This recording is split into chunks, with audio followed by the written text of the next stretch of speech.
ಅಷ್ಟೊಂದು ಘನವಲ್ಲ ಕೆಟ್ಟು ಹೋಗದ ಜಗದಿ ಕೆಟ್ಟು ಹೋಗದ ಜಗದಿ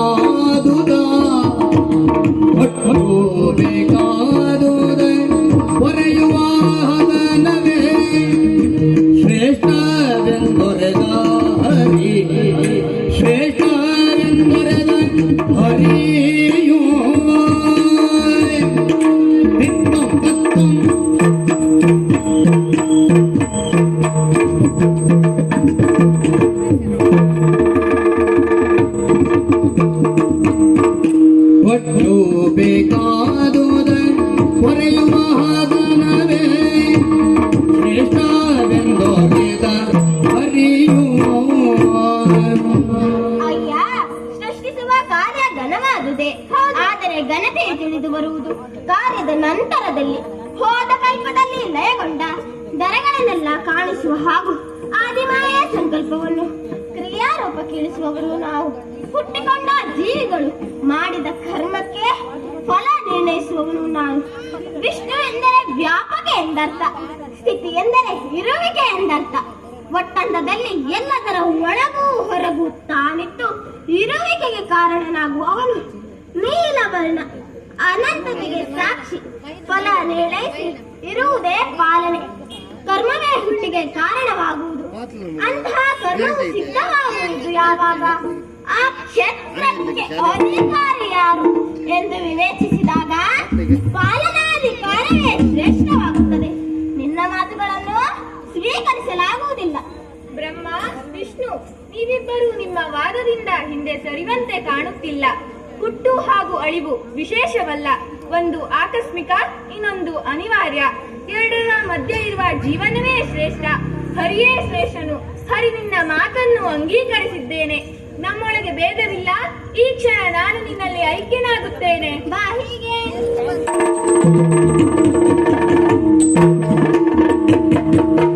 ಹರಿಯರು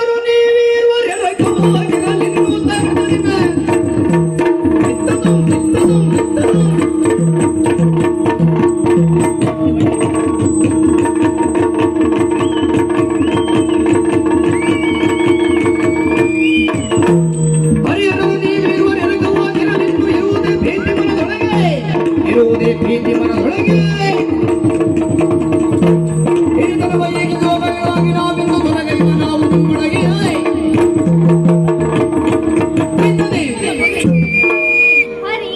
ಹರಿನು ನಿನ್ನಲ್ಲಿ ಸೇರಿಕೊಂಡಳೆ ಕೊಂಡನೆ. ಆದುದರಿಂದ ನಾನೇನು ಭೀತಿಗೊಳ್ಳಲಾರೆ. ಇನ್ನು ವಾದ ಸಾಕು. ಯುದ್ಧದ ಮೂಲಕ ನಿನ್ನನ್ನು ಭಾಗಿಸಿ ಹಿರಿತನವನ್ನು ಸ್ಥಾಪಿಸುತ್ತೇನೆ. ವಾದದಿ ಫಲವಿಲ್ಲ,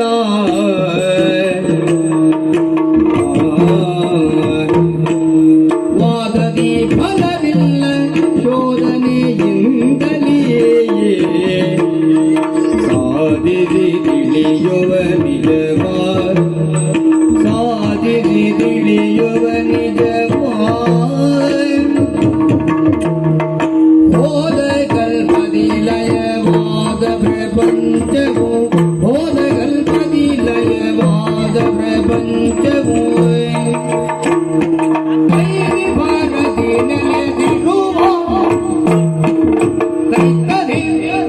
ಬ್ರಹ್ಮ, ವಾದದಲ್ಲಿ ಗೆದ್ದರೆ ವಾದದಲ್ಲಿ ದೊಡ್ಡವನಾಗಬಹುದು. ಯುದ್ಧದಲ್ಲಿ ಗೆದ್ದರೆ ಯುದ್ಧದಲ್ಲಿ ದೊಡ್ಡವನಾಗಬಹುದು. ಎಲ್ಲದರಲ್ಲೂ ದೊಡ್ಡವನಾಗಬೇಕಷ್ಟೇ. ಅದಕ್ಕೊಂದು ದಾರಿ ಇದೆ. ಮುಂದೆ ಸೃಷ್ಟಿಗೆ ಬೇಕಾದದ್ದೆಲ್ಲ ನಮ್ಮಲ್ಲಿರಬೇಕು. ಯಾರಲ್ಲಿ ಏನಿದೆ ಹೇಗಿದೆ ಎಂಬುದನ್ನು ಪ್ರತ್ಯಕ್ಷವಾಗಿ ಕಂಡು ಬರೋಣ. ಒಬ್ಬರೊಳಗೊಬ್ಬರು ಪ್ರವೇಶಿಸಿ ಅನ್ವೇಷಿಸಿ ಬರೋಣ. ಸರಿ, ಮೊದಲು ನೀನೇ ಬಾ.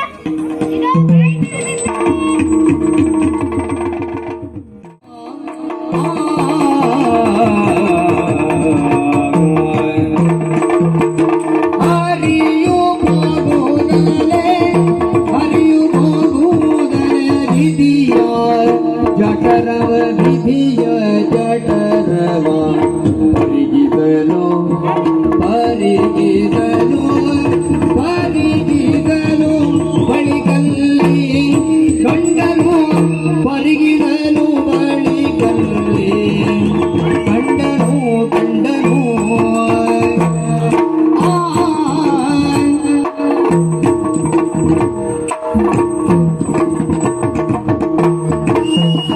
ಸರಿದ ಗಲ್ಬದಿ ಪ್ರಳಯ ಹೊಂದಿದ ಸರಿದ ಗಲ್ಬದಿ ಪ್ರಳಯ ಹೊಂದಿದ ಧರೆಯನೆಲ್ಲ ಧರೆಯನೆಲ್ಲ ಧರೆಯನೆಲ್ಲ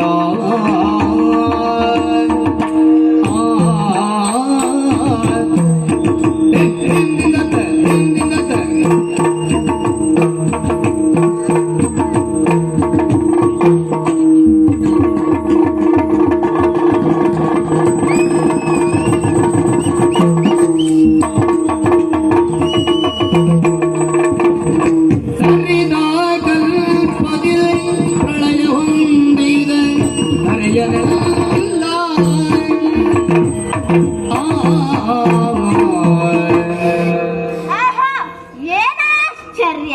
ವಿಧಿಯ ಜಠರವನ್ನು ನೋಡಿದರೆ ಹೋದ ಕಲ್ಪದಲ್ಲಿ ಲಯಗೊಂಡ ದರಗಳನ್ನೆಲ್ಲ ಕಾಣುತ್ತಿದ್ದೇನೆ. ಮೇಲೇಳು ಲೋಕಗಳು, ಕೆಳಗೇಳು ಲೋಕಗಳು, ಅಲ್ಲಿರಬೇಕಾದ ಜೀವರು ಎಲ್ಲ ಇದ್ದಾರೆ. ಹರನಂತವರಿದ್ದಾರೆ, ಬ್ರಹ್ಮನಂತವರಿದ್ದಾರೆ, ಆದರೆ ನನ್ನಂತವರಿಲ್ಲ. ಅಲ್ಲದೆ ಮುಂದೆ ಸೃಷ್ಟಿಗೆ ಬೇಕಾದದ್ದೆಲ್ಲ ಇದ್ದರೆ ಎಲ್ಲವೂ ಸ್ವರ್ಣಮಯವಾಗಿದೆ ಎನ್ನುವುದರಿಂದ ಈತನು ಹಿರಣ್ಯ ಗರ್ಭ. ಸರಿ, ಕೊಂಡದ್ದನ್ನೆಲ್ಲ ಅವನಿಗೆ ತಿಳಿಸಬೇಕು, ಹೊರಸಾಗಬೇಕಲ್ಲ. ಸಾರುವೇನೋ ಹೊರಗೆ ನೂತ ಮೇಲಗೆ ಏರಿ ಮೇಲಗೆ ಏರಿ ತುದಿಯನು ಕಾಣದೆ ತುದಿಗಾಣದೆ ಬಾಯಾರಿ ಬಾಯಾರಿ ಕೆಳಗಿಳಿದರದೆ ಕಂಡ ಗೋಚಾರವನ್ನು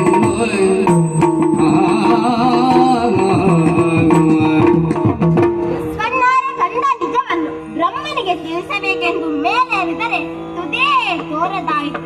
ಎಲ್ಲ ದ್ವಾರವನ್ನು ಬಂಧಿಸಿದ್ದಾರೆ, ದ್ವಾರವೊಂದನ್ನು ಬಿಟ್ಟಿದ್ದಾರೆ. ನಾನು ಇದರಿಂದ ಹೊರ ಬಂದರೆ ಹೀನನಾಗುತ್ತೇನೆಂದು ಯೋಚಿಸಿದ್ದಾನೆ. ದ್ವಾರ ಯಾವುದಾದರೇನು, ಎಲ್ಲವೂ ಕಲ್ಮಶವನ್ನು ಹೊರಹಾಕುವುದಕ್ಕೆ ಇದ್ದದ್ದು. ಇವನು ತೆರೆದಿದ್ದಾನೆ ಅದೋ ದ್ವಾರ, ಹೊರಸಾಗಲಿಕ್ಕೆ ಇದೇ ದ್ವಾರ.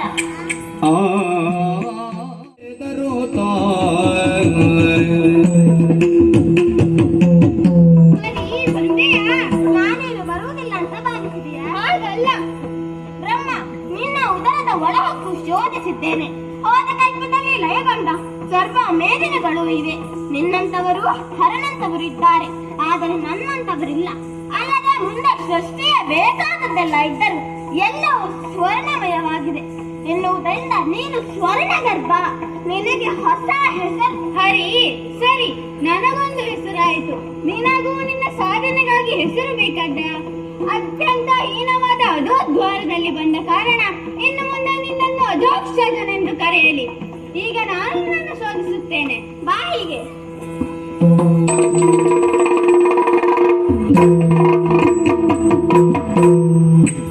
ಓಹೋ, ನವದ್ವಾರವನ್ನು ಬಂಧಿಸಿ ಬಾಲ ಮುಕುಂದನಾಗಿ ಕಾಲ ಹೆಬ್ಬೆರಳನ್ನು ಬಾಯಲ್ಲಿರಿಸಿ ಕಾಡುತ್ತಿರುವ ಆಲದೆಲೆಯ ಮೇಲೆ ಬಾಲ ಮುಕುಂದನಾಗಿ ಯೋಗ ನಿದ್ರೆಯಲ್ಲಿರುತ್ತದೆ.